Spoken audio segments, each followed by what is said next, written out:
I would love to give away this treasure. but only if it was to the rightful owners. During the 1800s, the Cherokee were forced out of their homes to traverse a distance that we can recite, but never truly grasp.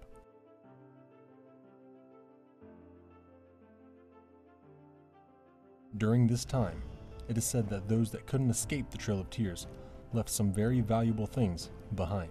And this wasn't just for the Cherokee, but all of the tribes that lived in the southeast that they wanted to remove.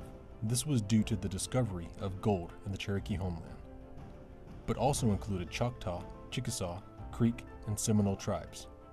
And while I haven't looked into the other tribes and what they did before being kicked out, I can tell you something I've heard of the Cherokee.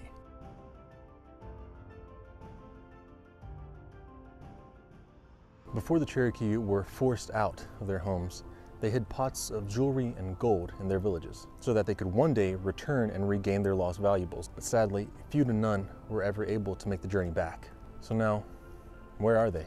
Well, first, before I talk to you about my theory on how to find these jars, I feel like I should tell you something. Essentially, if you find any of these treasures, you would need to have substantial proof that you have rightful ownership of said treasures and artifacts.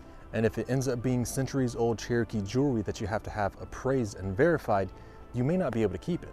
And if you attempt to sell it and the law catches wind of what you're doing, you may end up facing some hefty fines or even jail time. But me personally, I would just love to find a pot or a jar of Cherokee gold and just bring it back to the people that it rightfully belongs to. You see, a lot of people know that the land was stolen from these tribes, but they don't realize what it was that caused it to be legally stolen.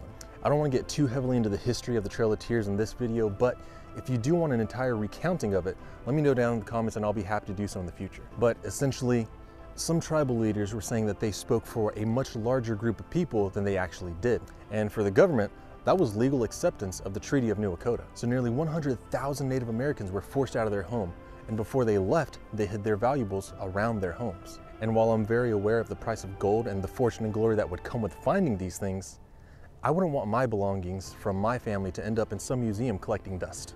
There's plenty of treasure in the world and plenty more opportunities for that kind of thing. So in order to find them, you would need to do quite a bit of research. You would need to know what their homes and the size were made of. And I know that river reed was what they used for their roofing quite a bit.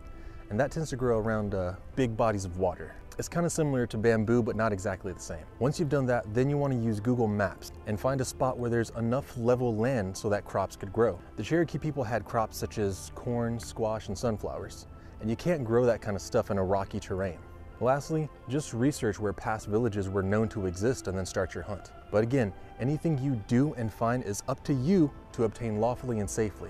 I'm not responsible for your actions moving forward, but I do want to give you one suggestion. I've worn these boots in every video I've made and I absolutely love them. They're waterproof, comfortable, and I've gone places like Tallulah Gorge and Ruby Falls and Panther Creek with them, and they have never failed me. So whether it be treasure hunting, trekking, or hiking, this is definitely a boot that I love and will continue to use. So check out the affiliate link down in the description below, where I do get a commission from if you use it. And get you a pair for yourself. They're not cheap, but they're worth every penny. And once you get done there, be sure to check out this video here that YouTube says you're going to love. Whether it be history, folklore, or treasure, I'll see you there.